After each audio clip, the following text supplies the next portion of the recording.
For videos related to NEET GEAP CET latest job notifications and teacher-related topics, do like, share and subscribe MBSK channel. Don't miss updates, click on bell icon for notifications. Dear students, ఈరోజు MBBS round 2కు సంబంధించి results release అయింది. So round 2లో ఎవరైతే MBBS seat సంపాదించారో వారందరికీ కూడా hearty congratulations. ఇంకా ఈ వీడియోలో ఈరోజు చాలా వరకు అప్డేట్స్ ఉన్నాయి. అప్డేట్స్ ఒకసారి చూద్దాము. సో BDSకి సంబంధించి వెబ్ ఆప్షన్స్కి నోటిఫికేషన్ ఈరోజు రిలీజ్ అయింది. అదేవిధంగా MBBS phase 2 allotment list release అయింది, అంటే కాలేజ్ వైజ్ లిస్టు. అదేవిధంగా మేనేజ్మెంట్ కోటాకు సంబంధించి ఫేజ్ 2 సెకండ్ వెబ్ ఆప్షన్స్కు నోటిఫికేషన్ రిలీజ్ అయింది. అదేవిధంగా మేనేజ్మెంట్ కోటాకు సంబంధించి ఫేజ్ 1లో ఫ్రీ ఎగ్జిట్ ఎవరెవరు తీసుకున్నారనేటువంటి లిస్ట్ కూడా రిలీజ్ అయిందనమాట. సో ఈరోజు ప్రధానంగా రౌండ్ 2కు సంబంధించి అలాట్మెంట్ జరిగింది. సో ఈ వివరాలు ఇప్పుడు మనము చూద్దాము. క్యాస్ట్ వైజు కట్ ఆఫ్స్ ఒకసారి పరిశీలిద్దాము. అదేవిధంగా ఈ వీడియోలో రౌండ్ 3కి అంటే మాపప్ రౌండ్కి సంబంధించి ఇంకా ఎన్ని మార్కుల వరకు సీట్ వచ్చేటువంటి అవకాశం ఉంది, సో రౌండ్ 2లో సీటు వచ్చిండేవాళ్ళు కాలేజీలో వెళ్ళి ఎప్పుడు రిపోర్ట్ చేయాలి, ఆ రిపోర్టింగ్ ప్రాసెస్ ఏమి అనేటువంటి విషయాలు ఈ వీడియోలో ఒకసారి మనం చూద్దాం. Doctor NTR university of health sciences వారు ఇవాళ మనకు ఫేజ్ 2కు సంబంధించి MBBS seats college wise allotment list ఇవ్వడం జరిగింది. సో ఈ లిస్ట్లో మీకు అందరికీ తెలిసిందే నీట్ ర్యాంక్తో పాటు రోల్ నెంబరు, స్కోరు, మీరు ఏ కాలేజీలో సెలెక్ట్ అయినారు. అదేవిధంగా ఇక్కడ ఇంపార్టెంట్ ఏమంటే ఈ లిస్ట్లో కేవలం ఫేజ్ 2 మాత్రమే కాకుండా ఫేజ్ 1లో సీట్ అలాట్ అయినటువంటి వారి పేర్లు కూడా ఇక్కడ కనిపిస్తాయి అన్నమాట. సో ఇక్కడ ఏ ఫేజ్లో సెలెక్ట్ అయిన, ఇప్పుడు చూడండి ఇక్కడ ఫేజ్ 2 అనేటువంటిది కొత్తగా సెలెక్ట్ అయినటువంటిది లేదా అప్గ్రేడ్ జరిగి ఉండొచ్చు అనమాట. సో ఈ విధంగా మీరు కాలేజ్ వైజ్ లిస్టు ఒకసారి చూడండి. సో ఇక్కడ మీకు నీట్ ర్యాంక్ ఇవ్వడం జరిగింది, NEET roll number, score, name of the candidate, gender, category, local area, అదేవిధంగా అలాట్మెంట్ డీటెయిల్స్ ఇక్కడ మీకు ఏ కాలేజ్లో అలాట్ అయ్యేటువంటిది, అదేవిధంగా రిజర్వేషన్ కేటగిరీ ఏముంది, ఫీమేల్ అంటే జెండర్ కూడా ఇచ్చారు. తర్వాత ఫేజ్ 1లో అలాట్ అయిందా, ఫేజ్ 2లో అలాట్ అయిందా అనేటువంటి విషయం కూడా ఇక్కడ క్లియర్గా ఇవ్వడం జరిగిందనమాట. సో ఈ లిస్టు బేస్ చేసుకునేసి నేను ఒక సుమారుగా అంటే 1 మార్క్ అటు ఇటుగా ఉండొచ్చు. So caste wise cut offs list prepare చేస్తాను, ఒకసారి ఇప్పుడు దాన్ని పరిశీలిద్దాం. సో ఆంధ్రప్రదేశ్కి సంబంధించి నీట్ 2025 రౌండ్ 2కి సంబంధించి కట్ ఆఫ్స్ ఇక్కడ మీకు ఈ స్క్రీన్లో చూపించిన విధంగా ఉన్నాయి. సో ఇక్కడ మనకు ఆంధ్రప్రదేశ్లో అన్నాగౌరి కాలేజ్ అనేటువంటిది ఒకటి కొత్త కాలేజ్ వచ్చింది. సో దానికి సంబంధించి చాలా వరకు మ్యాక్సిమం ఆ కాలేజ్లోనే మనకు లీస్ట్ ర్యాంకు నమోదైందనమాట. సో క్యాస్ట్ కేటగిరీ ఇచ్చాను ఇక్కడ, అదేవిధంగా రీజన్ వైజ్ ఇచ్చాను, ఆంధ్ర యూనివర్సిటీ అదేవిధంగా ఎస్వి యూనివర్సిటీ, ఈ 2 రీజన్స్ ఇవ్వడం జరిగింది. మీరు ఒకసారి దీన్ని స్క్రీన్ షాట్ తీసుకునే ప్రయత్నం చేయండి. సో ఇది అప్రాక్సిమేట్గా 1 or 2 మార్క్స్ అటు ఇటుగా ఉండవచ్చు, ఎందుకంటే లిస్ట్ ఇవాళ రిలీజ్ అయింది కాబట్టి దాన్ని ఎక్సెల్గా మార్చుకొని కొంత ఎక్సర్సైజ్ చేసిన తర్వాత అప్రాక్సిమేట్గా ఇది ఏదన్నా డిఫరెన్సెస్ ఉంటే ఎవరైనా మీరు కామెంట్ సెక్షన్లో నమోదు చేయండి. సో ఇప్పుడు ఈ డీటెయిల్స్ ఒకసారి పరిశీలిద్దాం, కట్ ఆఫ్ డీటెయిల్స్. సో ఇక్కడ ఓసీకి సంబంధించి చూద్దాం ఫస్ట్. సో మామూలుగా మనకు ఆంధ్ర యూనివర్సిటీతో పోల్చినప్పుడు ఎస్వి యూనివర్సిటీలో కట్ ఆఫ్స్ బాగా తక్కువగా ఉన్నాయి. సో ఆంధ్ర యూనివర్సిటీలో ఓసీకి సంబంధించి 491 మార్క్స్కు కట్ అయింది. అదేవిధంగా ఎస్వి యూనివర్సిటీ పరిధిలో 476 మార్క్స్ అనమాట. సో వేరియేషన్ చాలా ఎక్కువగా ఉంది, 491, 476. ఇక బీసీఐకి సంబంధించి ఆంధ్ర యూనివర్సిటీలో 457 ఉంటే ఎస్వి యూనివర్సిటీలో 444 మార్క్స్ వరకు వచ్చిందనమాట. ఇక బీసీబీ విషయానికి వస్తే ఆంధ్ర యూనివర్సిటీలో 450 మార్కులకు కట్ ఆఫ్ ఉండగా ఎస్వి యూనివర్సిటీ పరిధిలో 447 మార్కులు. సో ఈ బీసీబీ కేటగిరీలో 2 రీజన్స్ కూడా దాదాపుగా ఒక 3 మార్కులు మాత్రమే తేడా ఉంది.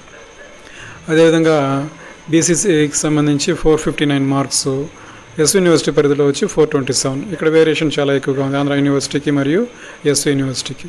ఇక బీసీడీకి సంబంధించి ఆంధ్ర యూనివర్సిటీ పరిధిలో 483 మార్కులు, ఎస్వి యూనివర్సిటీ పరిధిలో 442 మార్కులు. ఇక్కడ భారీ వ్యత్యాసం ఉందండి బీసీడీ విషయంలో. ఈ 2 రీజన్స్ మధ్య ఆంధ్ర యూనివర్సిటీలో 483 మార్క్స్ కట్ ఆఫ్ ఉండగా ఎస్వి యూనివర్సిటీ పరిధిలో 442 మార్కులు, మార్జిన్ చాలా ఎక్కువగా ఉందన్నమాట ఈ 2 రీజన్స్ మధ్య. ఇక బీసీఈ విషయానికి వస్తే 409 మార్కులు ఆంధ్ర యూనివర్సిటీలో ఉండగా ఎస్వి యూనివర్సిటీ పరిధిలో 448 మార్కులు. ఈ ఒక్క కేటగిరీకి సంబంధించి ఆంధ్రప్రదేశ్ అంటే ఆంధ్ర యూనివర్సిటీ కన్నా కూడా ఎస్వి యూనివర్సిటీ పరిధిలో కట్ ఆఫ్ ఎక్కువగా ఉంది. ఇక ఈసారి మొట్టమొదటిసారిగా ఆంధ్రప్రదేశ్లో ఎస్సీ కేటగరైజేషన్ జరిగింది, అంటే SC1, SC2, SC3గా. సో ఇక్కడ కట్ ఆఫ్స్ ఈసారి మొట్టమొదటిసారిగా చాలా వేరియేషన్స్ ఉన్నాయి. ఆంధ్ర యూనివర్సిటీ పరిధిలో SC1 వరకు వచ్చి 278, చాలా లీస్ట్ ఉంది ఇది కట్ ఆఫ్. 278 మార్క్స్కే ఇక్కడ సీట్ అవైలబిలిటీ వచ్చిందనమాట. అదే ఎస్వి యూనివర్సిటీ పరిధిలో 338 మార్కులు అనమాట. ఇక్కడ కూడా దాదాపుగా చాలా వ్యత్యాసం ఉంది. ఇక SC2 విషయానికి వస్తే 413 మార్కులు ఆంధ్ర యూనివర్సిటీ పరిధిలో ఉండగా 409 మార్కులు ఎస్వి యూనివర్సిటీ పరిధిలో ఉంది. ఇక్కడ పెద్దగా ఏం వ్యత్యాసం లేదు. ఇక SCCకు వస్తే 428 మార్క్స్ ఆంధ్ర యూనివర్సిటీ పరిధిలో, అదేవిధంగా ఎస్వి యూనివర్సిటీ పరిధిలో 418 మార్కులు ఉంది. ఇక ST విషయానికి వస్తే 381 మార్క్స్ AU పరిధి, 376 మార్క్స్ ఎస్వి యూనివర్సిటీ పరిధిలో ఉంది. ఇక చివరిగా మైనారిటీ విషయానికి వస్తే 437 మార్క్స్ ఆంధ్ర యూనివర్సిటీ పరిధి, 397 మార్క్స్ ఎస్వి యూనివర్సిటీ పరిధిలో ఉందన్నమాట. సో ఈ విధంగా రౌండ్ 2 కట్ ఆఫ్ మార్క్స్ ఉన్నాయి. మరి కట్ ఆఫ్ మార్క్స్ ఎక్స్పెక్టేషన్ కన్నా ఎక్కువగా ఉంది. సో మాపప్ రౌండ్ అంటే రౌండ్ 3కి సంబంధించి మరి రౌండ్ 3 ఉంటుందా అంటే ఉంటుంది, కానీ చాలా వరకు మార్క్స్ వేరియేషన్ చాలా తక్కువగా ఉంటుంది. ప్రతి కేటగిరీలో కూడా 1 or 2 మార్క్స్ మించి ఉండకపోవచ్చు. సో 1 మార్క్ ఉన్నా కూడా ఆశ్చర్యం లేదు. కాబట్టి దాదాపుగా రౌండ్ 3 అంటే మాపప్ రౌండ్కి సంబంధించి కట్ ఆఫ్ మార్క్స్ కూడా ఇంచుమించు 1 మార్కు తేడాతో కేటగిరీ వైజ్ ఇదే కట్ ఆఫ్ ఉండేటువంటి అవకాశం చాలా ఎక్కువగా ఉంది. సో ఎవరైతే మార్జిన్ తక్కువగా ఉంటారో వాళ్ళు కొంత వెబ్ ఆప్షన్స్ పెట్టేటప్పుడు కొంచెం జాగ్రత్తగా చూసి పెట్టండి. ఇక మార్జిన్ ఎక్కువగా ఉండేవారు మీరు ప్లాన్ బి గురించి ఆలోచిస్తే కొంత బెటర్గా ఉంటుంది. ప్లాన్ బి అంటే మీరు వెటర్నరీ కావచ్చు, లేదంటే BDS నోటిఫికేషన్ వచ్చింది ఇవాళ. సో BDSకి సంబంధించి వెబ్ ఆప్షన్స్ పెట్టుకోవడము, అగ్రికల్చర్ BSc. సో ఈ విధంగా MBBS మాత్రమే కాదు, ఇంకా బైపీఎస్కి సంబంధించి చాలా కోర్సెస్ ఉన్నాయి. లేదా మీరు MBBS చేయాలంటే నెక్స్ట్ లాంగ్ టర్మ్ పోవడము, లేదు మీ పేరెంట్స్ మీకు ఫైనాన్షియల్గా హెల్ప్ఫుల్గా ఉంటామంటే కేటగిరీ B గురించి ఆలోచించవచ్చు, అంటే మేనేజ్మెంట్ కోటాకు సంబంధించి. సో ఈ మేనేజ్మెంట్ కోటాకు సంబంధించి కేటగిరీ B మరియు ఫ్రీ BDS సీట్స్ ఈ రెండిట్లో ఏది తీసుకోవాలనేటువంటి మీమాంసలో ఉన్నటువంటి స్టూడెంట్స్ ఎవరైనా ఉంటే నేను దీనికి సంబంధించి ఒక వీడియో చేశాను, MBBS ప్లేలిస్ట్లో ఉంది అది. ఆ వీడియోని ఒకసారి చూడాల్సిందిగా కోరుతున్నాను. ఇక సీట్ అలాట్ అయినటువంటి వారు రౌండ్ 2లో వాట్ నెక్స్ట్ అనేటువంటి చూద్దాము.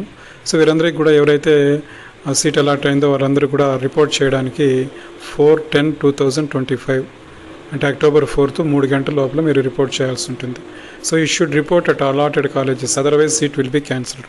సో రౌండ్ 2లో కొత్తగా అలాట్ అయినా లేదా రౌండ్ 1 నుంచి అప్గ్రేడ్ అయినా కూడా మీరు ఈ 4వ తారీఖు 3 గంటల లోపల మీరు రిపోర్ట్ చేయాల్సి ఉంటుంది అనమాట. ఒకవేళ మీరు రిపోర్ట్ చేయని పక్షంలో ఖచ్చితంగా అది రౌండ్ 1లో అలాట్ అయినటువంటి సీటు ఆల్రెడీ క్యాన్సిల్ అయిపోయింది, మీకు రౌండ్ 2 వచ్చింది. మీరు రిపోర్ట్ చేయకపోతే ఈ సీటు కూడా అంటే మీరు టోటల్ కౌన్సిలింగ్ ప్రాసెస్ నుంచే ఎగ్జిట్ అయిపోయినట్టు అనమాట. ఇక రౌండ్ 1లో రౌండ్ 2లో సీట్ రాని వారు మాపప్ రౌండ్ అంటే రౌండ్ 3కి ప్లాన్ చేయాలి. ఇప్పుడు మీరు తక్కువ మార్జిన్ ఉంటే, ఇప్పుడు ఆల్రెడీ మీకు కట్ ఆఫ్స్ మనం డిస్కస్ చేసాము, ఆ కట్ ఆఫ్స్ దగ్గరగా 1 or 2 మార్క్స్ మాత్రమే ఉంటే మీకు మాపప్ రౌండ్లో ఛాన్స్ ఉంటుంది.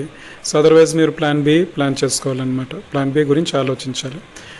ఈ లిస్ట్లో మీ పేరు ఉంటే అంటే ఇప్పుడు మీకు రిలీజ్ చేసినటువంటి లిస్టు ఫేజ్ 1లో ఉండేటువంటి వారి పేర్లు ఉంటాయి, అదేవిధంగా కొత్తగా ఫేజ్ 2లో అంటే రౌండ్ 2లో అలాట్ అయినటువంటి వారి పేరు కూడా ఉంటాయి అన్నమాట.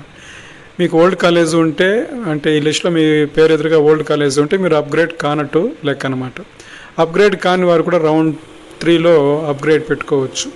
అదేవిధంగా అప్గ్రేడ్ అయిన వారు ఓల్డ్ కాలేజ్కి వెళ్ళి సర్టిఫికేట్స్ కస్టోడియన్ సర్టిఫికేట్ తీసుకొని వెళ్ళాల్సి ఉంటుంది అనమాట.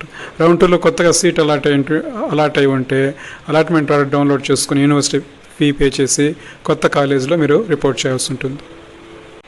ఇప్పుడు MBBS మేనేజ్మెంట్ కోటాకు సంబంధించి web options notification web options పెట్టుకోవడానికి గాను ఫేజ్ 2కి సంబంధించి రిలీజ్ అయింది.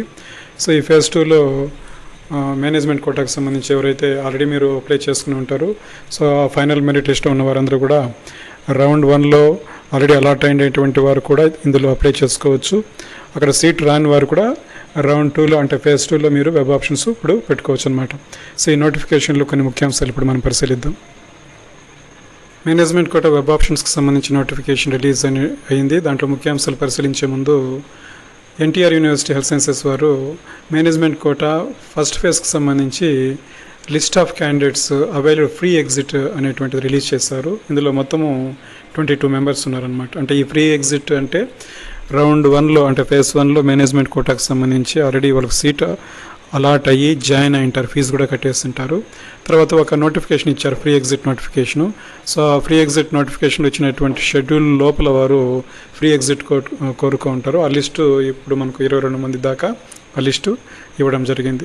అంటే వీళ్ళు ఫ్రీ ఎగ్జిట్ ఎందుకు పెట్టుకుంటారంటే వీరికి దీనికన్నా బెటర్ ఆప్షన్ అంటే ఆల్ ఇండియా కోటాలో వచ్చి ఉండొచ్చు, లేదా రౌండ్ 2లో వచ్చేటువంటి ఛాన్స్ ఉండిండొచ్చు. సో మొత్తం మీద ఫ్రీ ఎగ్జిట్ తీసుకునే వారి లిస్ట్ రిలీజ్ చేయడం జరిగింది.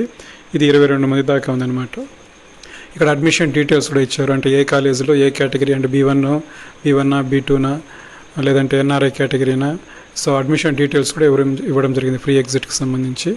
సో దీన్ని బట్టి మీరు రౌండ్ 2లో వెబ్ ఆప్షన్స్ పెట్టినప్పుడు మీకు ఎంతవరకు ఛాన్స్ ఉంటుంది అనేటువంటి విషయాన్ని కొంత అవగాహన చేసుకునే ప్రయత్నం చేయండి. ఇక ఈ ఫేజ్ 2కి సంబంధించి వెబ్ ఆప్షన్స్ యొక్క ఇంపార్టెంట్ టాపిక్స్ మనం ఒకసారి చూద్దాము. సో అందరికీ తెలిసిందే, ఇంతకుముందు కూడా వీడియోలో చూసారు, మేనేజ్మెంట్ కోటా రౌండ్ 1లో సేమ్ నోటిఫికేషన్ ఉంది. సో ఇక్కడ మనకు సెల్ఫ్ ఫైనాన్స్ కింద కొన్ని కాలేజ్ సీట్లు, అదేవిధంగా కేటగిరీ B1, కేటగిరీ B2కి సంబంధించి సీట్స్ ఇందులో ఫిలప్ చేస్తారు. సో ఇక్కడ ప్రధానంగా మనకు ఈ వెబ్ ఆప్షన్స్ ఎప్పుడు పెట్టుకోవాలి అనేటువంటిది వివరాలు మనం ఇప్పుడు చూద్దాము. సో ఇక్కడ మనకు నోటిఫికేషన్ డేట్ ఈరోజు రిలీజ్ అయింది, 1/10/2025. ఈ వెబ్ ఆప్షన్స్ను ఎక్సర్సైజ్ చేయడానికి షెడ్యూల్ ఇచ్చారు. అంటే 1వ తారీఖు నుంచి 6వ తారీఖు వరకు ఇక్కడ టైమింగ్స్ కూడా ఇచ్చారు, ఒకసారి మీరు అబ్జర్వ్ చేసుకోండి. సో ఈ వెబ్ ఆప్షన్స్ ఎవరు పెట్టాలనేది మీకు అందరికీ తెలిసిందే. రౌండ్ 1లో సీట్ అలాట్ అయ్యి అక్కడ ఫీజు కట్టి జాయిన్ అయిన వారు కూడా రౌండ్ 2లో మీరు వెబ్ ఆప్షన్స్ పెట్టుకోవచ్చు. అదేవిధంగా రౌండ్ 1లో సీట్ అలాట్ కాకుండా ఇప్పుడు కొత్తగా కూడా మీరు వెబ్ ఆప్షన్స్ పెట్టుకోవచ్చు. ఈ వెబ్ ఆప్షన్స్ మీకు నచ్చిన కాలేజ్ మాత్రమే కూడా పెట్టుకోవచ్చు, లేదా అన్ని కాలేజీలు పెట్టుకోవచ్చు. సో మీ ఇష్టం అన్నమాట. ఇక్కడ ఛాయిసెస్ అన్నీ పెట్టుకోవాలి అనేటువంటి నియమం ఏమీ లేదు. అదే కన్వీనర్ కోటాలో అయితే అన్నీ ఫిలప్ చేయాలి, అన్ని ఆప్షన్స్ ఆప్ట్ చేసుకోవాలి. కానీ మేనేజ్మెంట్ కోటాకు సంబంధించి మీకు నచ్చినటువంటి కాలేజెస్ మాత్రమే పెట్టుకోవాలి. అదేవిధంగా రౌండ్ 1లో జాయిన్ అయ్యే వాళ్ళు కూడా రౌండ్ 2కు మీరు వెబ్ ఆప్షన్స్ పెట్టుకుంటే మీకు ఒకవేళ అప్గ్రేడ్ అయ్యేటువంటి ఛాన్సెస్ కూడా ఉంటుందన్నమాట. మీకు నచ్చిన కాలేజీ వస్తే దాంట్లో పోయి జాయిన్ కావాల్సి ఉంటుందన్నమాట. ఇక రౌండ్ 2 మేనేజ్మెంట్లో మీకు సీట్ అలాట్ అయితే యూనివర్సిటీ ఫీ పే చేసి అలాట్మెంట్ ఆర్డర్ డౌన్లోడ్ చేసుకుని మీరు కాలేజ్కి వెళ్ళి రిపోర్ట్ చేయాల్సి ఉంటుంది. సో దీనికి సంబంధించి ఆల్రెడీ మనం ఒక వీడియో చేస్తాము డీటెయిల్గా. మీరు ఆ వీడియో MBBS PDS ప్లేలిస్ట్లో ఉంది. సో అందులో ట్యూషన్ ఫీజు వివరాలు, allotment, university fee, allotment order, ఏ సర్టిఫికేట్స్ మీరు సబ్మిట్ చేయాల్సి ఉంటుంది. సో డీటెయిల్గా ఆ వీడియోలో ఉంది. ఇప్పుడు మళ్ళీ ఆ వివరాలు ఇక్కడ అవసరం లేదని నేను భావిస్తున్నాను. ఆ వీడియో మీరు చూస్తే మీకు అర్థమవుతుంది. సో బి కేటగిరీ, అదేవిధంగా C కేటగిరీ ఫీజుకి సంబంధించి సో ఆ వీడియోలో ప్రతి ఒక్కటి డీటెయిల్గా చెప్పడం జరిగింది. ఒకసారి మీరు ఆ వీడియోని చూస్తే మీకు కొంతవరకు అవగాహన పొందేటువంటి అవకాశము ఉంది. ఇక మరొక ప్రధాన విషయం, BDSకి సంబంధించి 1 time web options notification release చేయడం జరిగింది. సో ఆల్రెడీ మనకు కన్వీనర్ కోటా కింద MBBSకి సంబంధించి 1 టైం వెబ్ ఆప్షన్స్ ఇవ్వడం జరిగింది. సో ఇక్కడ కూడా అదే ప్రాసెస్ అన్నమాట. BDS కూడా 1 టైం వెబ్ ఆప్షన్స్ ఇస్తారు. అంటే రౌండ్ 1కి సంబంధించి first time 1 time web options ఇచ్చిన తర్వాత నెక్స్ట్ ఫర్దర్ రౌండ్స్లో మీరు ఎటువంటి వెబ్ ఆప్షన్స్ ఇవ్వాల్సినటువంటి అవసరం లేదు. ఇక్కడ MBBSకి సంబంధించి కూడా అంతే, ఫస్ట్ 1 టైం వెబ్ ఆప్షన్స్ ఇచ్చాం. కాకపోతే ఈసారి కొత్త కాలేజ్ ఒకటి యాడ్ అయింది కాబట్టి రౌండ్ 2కి సంబంధించి ఆ కొత్త కాలేజ్ యాడ్ చేసుకునే దానికి మళ్ళీ అవకాశం ఇచ్చారు. అంతేగాని మామూలుగా ప్రతి సంవత్సరము 1 టైం వెబ్ ఆప్షన్సే ఇక్కడ ఆంధ్రప్రదేశ్లో ఇవ్వాల్సి ఉంటుందన్నమాట. ఇక్కడ మనకు వెబ్ ఆప్షన్స్ BDSకి సంబంధించి పెట్టడానికి ఒక షెడ్యూల్ ఇచ్చారు, 1వ తారీఖు నుంచి 6వ తారీఖు వరకు. సో పర్టికులర్ టైమింగ్స్ కూడా ఇచ్చారు, ఒకసారి మీరు దాన్ని పరిశీలించాల్సిందిగా కోరుతున్నాను. యూనివర్సిటీ ఫీజు కింద మీరు 10,600 రూపాయలు ఎవరికైతే సీట్ అలాట్ అవుతుందో వాళ్ళు యూనివర్సిటీ ఫీ పే చేసి అలాట్మెంట్ ఆర్డర్ డౌన్లోడ్ చేసుకోవాలి. అదేవిధంగా ట్యూషన్ ఫీజు గవర్నమెంట్ కాలేజీలో అయితే 9,000 రూపాయలు, ప్రైవేట్ కాలేజీలో అంటే కేటగిరీ A సీట్స్ 14,300 రూపాయల దాకా ఉంటుందన్నమాట. ఇక లోకల్ క్యాండిడేట్ ఏ రీజన్ కింద ఎవరు లోకల్ అవుతారు, ఎంత పర్సంటేజ్ ఉంది అంటే categorisation of candidates area wise ఇక్కడ మనకు మీరు నోటిఫికేషన్ డౌన్లోడ్ చేసుకుని మీరు ఒకసారి దీన్ని అబ్జర్వ్ చేయండి. ఇక్కడ క్లియర్గా ఇవ్వడం జరిగింది. అంటే ఏ రీజన్ వారికి ఎంత పర్సంటేజ్ లోకల్ కింద ఇస్తారు, నాన్ లోకల్ కింద ఎన్ని సీట్స్, అన్రిజర్వ్డ్ ఎంత అనేటువంటి విషయాన్ని ఒక టేబుల్ ఫామ్లో ఇచ్చారు. సో ఇంతకుముందు చెప్పినట్టు ఓన్లీ 1 టైం వెబ్ ఆప్షన్స్ అనమాట. మొత్తం 17 డెంటల్ కాలేజెస్ ఉన్నాయి. సో దీని మీద కూడా ఒక వీడియో తయారు చేయడం జరిగింది. సో అది కూడా ప్లేలిస్ట్లో ఉంది BDSకి సంబంధించి. సో ఒకసారి మీరు ఆ వీడియో చూస్తే మీకు ఎన్ని కాలేజెస్ ఉన్నాయి, అందులో ఎక్కడ ఏ ఏరియాలో ఎన్ని కాలేజెస్, గవర్నమెంట్ కాలేజెస్ అన్ని, ప్రైవేట్ కాలేజెస్ అన్ని వివరంగా చెప్పడం జరిగింది. ప్రతి ఒక్కరు ఆ వీడియో ఒకసారి చూడాల్సిందిగా కోరుతున్నాను. సో ఈ వీడియో మీకు నచ్చినట్లయితే ఒక లైక్ చేయండి. మీరు ఎన్ని లైక్లు ఇస్తే అంతమందికి ఈ వీడియో రీచ్ ఉంటుంది. కాబట్టి ప్రతి ఒక్కరు వీడియో చూసిన ప్రతి ఒక్కరు మీకు నచ్చినట్లయితే ఖచ్చితంగా లైక్ చేయండి. అదేవిధంగా ఈ ఛానల్ సబ్స్క్రైబ్ చేయండి. సో ఈ టాపిక్ మీద మరిన్ని వీడియోల కోసము బెల్ ఐకాన్ మీద క్లిక్ చేసినట్టయితే ఎప్పుడైతే నేను వీడియో రిలీజ్ చేస్తానో వెంటనే మీకు ఆ విషయము తెలుస్తుంది అనమాట. Thank you very much. Thank you for watching this video. For videos related to this topic, do like, share and subscribe MBSK channel.